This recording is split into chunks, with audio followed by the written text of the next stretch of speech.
ഇനി നമ്മൾ പോകുന്നത് ദുബൈയിലേക്കാണ്. ബാങ്കിൽ നിന്നെന്ന പേരിൽ ഫോണിൽ വിളിച്ചുള്ള തട്ടിപ്പ് വാർത്തകൾ നമ്മൾ നിരന്തരം കേൾക്കാറുണ്ട് അല്ലേ? അത്തരത്തിൽ തട്ടിപ്പ് നടത്തിയ 494 പേരാണ് ദുബൈയിൽ അറസ്റ്റിലായിരിക്കുന്നത്. ബാങ്ക് ഉപഭോക്താക്കളെ ലക്ഷ്യമിട്ട് നടത്തിയ 406 തട്ടിപ്പ് കേസുകളിൽ പങ്കുള്ളവരാണ് അറസ്റ്റിലായിരിക്കുന്നത്. അതോടൊപ്പം റാസൽ ഖൈമയിൽ അനധികൃതമായി സൂക്ഷിച്ചിരിക്കുന്ന പടക്കശേഖരം പോലീസ് പിടിച്ചെടുത്തു. 18 ടൺ കരിമരുന്ന് ഉൽപ്പന്നങ്ങളാണ് പോലീസ് പിടികൂടിയത്. ഷാർജ അന്നഹദയിലെ കെട്ടിടത്തിൽ കഴിഞ്ഞ ദിവസമുണ്ടായ തീപിടുത്തത്തിൽ മരിച്ച 5 പേരിൽ 2 പേർ ഇന്ത്യക്കാരാണെന്നും സ്ഥിരീകരിച്ചു. ഈ വാർത്തകളുടെ എല്ലാ വിശദാംശങ്ങൾ MC നാസറാണ് നൽകുന്നത്. MC നാസർ, നമ്മൾ ഈ ബാങ്ക് വഴിയുള്ള തട്ടിപ്പ് അല്ലെങ്കിൽ ബാങ്കിന്റെ പേരിലുള്ള തട്ടിപ്പ് വാർത്തകൾ നമ്മൾ നിരന്തരം കേൾക്കാറുണ്ട്. അത്തരത്തിൽ 494 പേർ പിടിയിലായിരിക്കുന്നു എന്ന് പറയുമ്പോൾ എങ്ങനെയാണ് ഈ പ്രതികളിലേക്ക് പോലീസ് എത്തിയത്? ഒപ്പം തന്നെ ഇതിനോടനുബന്ധിച്ചുള്ള മറ്റ് നടപടിക്രമങ്ങൾ പൂർത്തിയായിട്ടുണ്ടോ? അതോടൊപ്പം തന്നെ മറ്റ് UAE നിന്നുള്ള പ്രവാസ ലോകത്തെ വാർത്തകൾ എന്തൊക്കെയാണ്?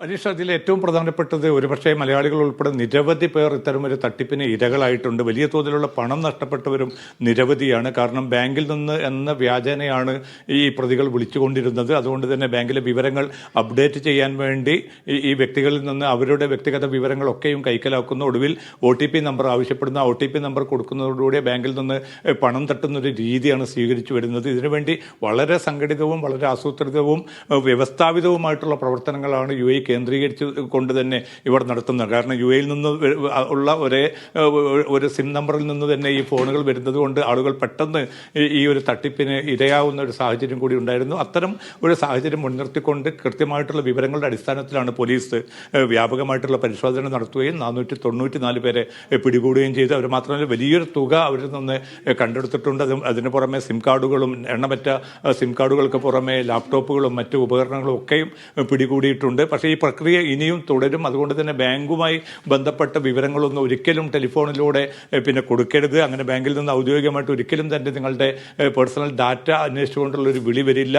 അതുകൊണ്ട് തന്നെ അത്തരം തട്ടിപ്പുകൾ ഇനിയെങ്കിലും കൊടുങ്ങാതിരിക്കാൻ മലയാളികൾ ഉൾപ്പെടെ എല്ലാവരും ശ്രദ്ധിക്കണമെന്നാണ് ദുബൈ പോലീസ് ആവശ്യപ്പെട്ടിരിക്കുന്നത്. ഇതേപോലെ തന്നെയാണ് ഇപ്പം പെരുന്നാൾ മറ്റന്നാൾ നടക്കാനുള്ള ഒരു സാഹചര്യത്തിൽ ഈ അനധികൃത പടക്ക ശേഖരത്തിനും പടക്ക വിൽപ്പനയ്ക്കും എതിരെ ശക്തമായിട്ടുള്ള നടപടി സ്വീകരിക്കുമെന്ന് നേരത്തെ തന്നെ ദുബൈ പോലീസും അബുദാബി പോലീസും മുന്നറിയിപ്പ് നൽകിയിരുന്നു. അതിൻ്റെ പശ്ചാത്തലത്തിൽ നടത്തിയ ഒരു റെയ്ഡിലാണ് ഏതാണ്ട് 18 ടൺ ഈ കരിമരുന്ന് ശേഖരം ഉൾപ്പെടെയുള്ള പടക്ക വസ്തുക്കളും മറ്റും പിടികൂടിയിരിക്കുന്നത്. റാസൽ ഖൈമയിലെ ഒരു വീട്ടിൽ നിന്നാണ് ഇത്. വീട്ടിനോട് ചേർന്നിട്ടുള്ള പരിസരത്ത് നിന്നാണ് ഇവ അത്രയും പിടികൂടിയിരിക്കുന്നത്. അനധികൃതമായിട്ടുള്ള സൂക്ഷിച്ചിരിക്കുന്ന ഇതിൻ്റെ പേരിൽ ആ വീട്ടുടമസ്ഥനെ പോലീസ് അറസ്റ്റ് ചെയ്തിട്ടുണ്ട്. വീണ്ടും ഇന്ന് പോലീസിൻ്റെ വിവിധ പോലീസ് വിഭാഗങ്ങൾ ഇത് സംബന്ധിച്ച മുന്നറിയിപ്പ് നൽകിയിട്ടുണ്ട്. അനധികൃത പടക്ക വിൽപ്പന, അതോടൊപ്പം തന്നെ സ്ഫോടക വസ്തുക്കൾ കൈകാര്യം ചെയ്യൽ, ഇതൊക്കെയും അതിശക്തമായിട്ടുള്ള നടപടിക്ക് വിധേയമായിരിക്കും.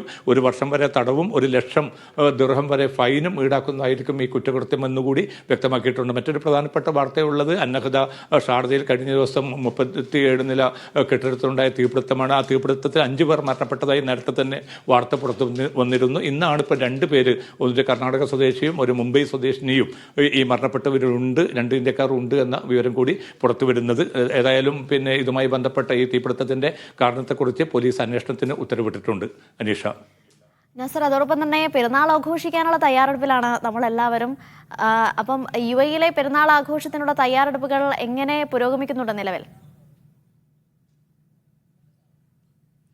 തീർച്ചയായിട്ടും തവണ വലിയൊരു സംതൃപ്തി എല്ലാവർക്കും ഉള്ളത് 30 നോമ്പ് പൂർണ്ണമായിട്ട് ലഭിക്കുന്നു എന്നതാണ്. നാളെ കൂടി നോമ്പ് പൂർത്തീകരിക്കുന്നതോടുകൂടി മറ്റന്നാൾ പെരുന്നാളിനുള്ള വലിയ ഒരുക്കങ്ങൾ, വിപുലമായ തോതിൽ തന്നെ ആ ഒരുക്കങ്ങൾ മുന്നോട്ട് പോവുകയാണ്. നമുക്കറിയാൻ സാധിക്കും, ലോകത്തെ ഏറ്റവും വലിയൊരു വിനോദ സഞ്ചാര കേന്ദ്രം എന്ന നിലയ്ക്ക് ഏറ്റവും കൂടുതൽ ആളുകൾ എത്തുന്നതും ദുബൈയിലേക്ക് തന്നെയാണ്. ദുബൈയിലെ ഈദ് എന്നത് നിരവധി പരിപാടികളാണ് ദുബൈയിൽ മാത്രമല്ല മറ്റ് അബുദാബി ഉൾപ്പെടെയുള്ള മറ്റ് എമിറേറ്റുകളിലും ഏർപ്പെടുത്തിയിരിക്കുന്നത്.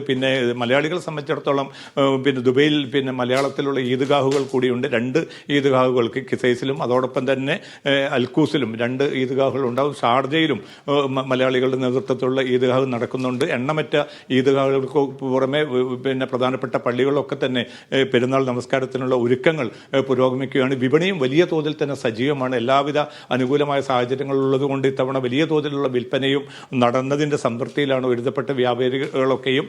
പ്രതികൂലമായ ഒരു സാഹചര്യങ്ങൾ ഒന്നും കാര്യമായിട്ടില്ലാത്തത് കൊണ്ട് തന്നെ വരും വരും ദിവസങ്ങളിൽ വലിയ തോതിലുള്ള യാത്ര പുറപ്പെടാനുള്ള തയ്യാറെടുപ്പിലാണ് പ്രവാസികൾ ഉൾപ്പെടെയുള്ളവർ. പല ഗൾഫ് രാജ്യങ്ങളിലേക്കും അതോടൊപ്പം തന്നെ മറ്റ് സമീപസ്ഥ രാജ്യങ്ങളിലേക്കും വലിയ തോതിലുള്ള തിരക്കാണ് എയർപോർട്ടുകളിലും അതോടൊപ്പം തന്നെ മറ്റ് വിനോദ കേന്ദ്രങ്ങളിലും ഒക്കെ ഇപ്പോൾ അനുഭവപ്പെട്ടുകൊണ്ടിരിക്കുന്നത്. വളരെ സുരക്ഷിതമായി തന്നെ ഒരു ഈദ് ഉറപ്പാക്കാൻ വേണ്ടി എല്ലാവിധ നടപടികളും ക്രമീകരിച്ചതായിട്ട് UAE-യിലെ സുരക്ഷാ വിഭാഗവും അറിയിച്ചിട്ടുണ്ട്. അനീഷ, ഏതായാലും വ്യക്തമാണ്. UAE-യിലെ വാർത്തകളുടെ സമഗ്ര ചിത്രമാണ് MCA നാസർ നൽകിയത്. പെരുന്നാൾ ആഘോഷങ്ങൾക്കായുള്ള തിരക്കിലാണ് UAE നഗരവും എന്നാണ് MCA നാസർ നൽകുന്ന വിവരം.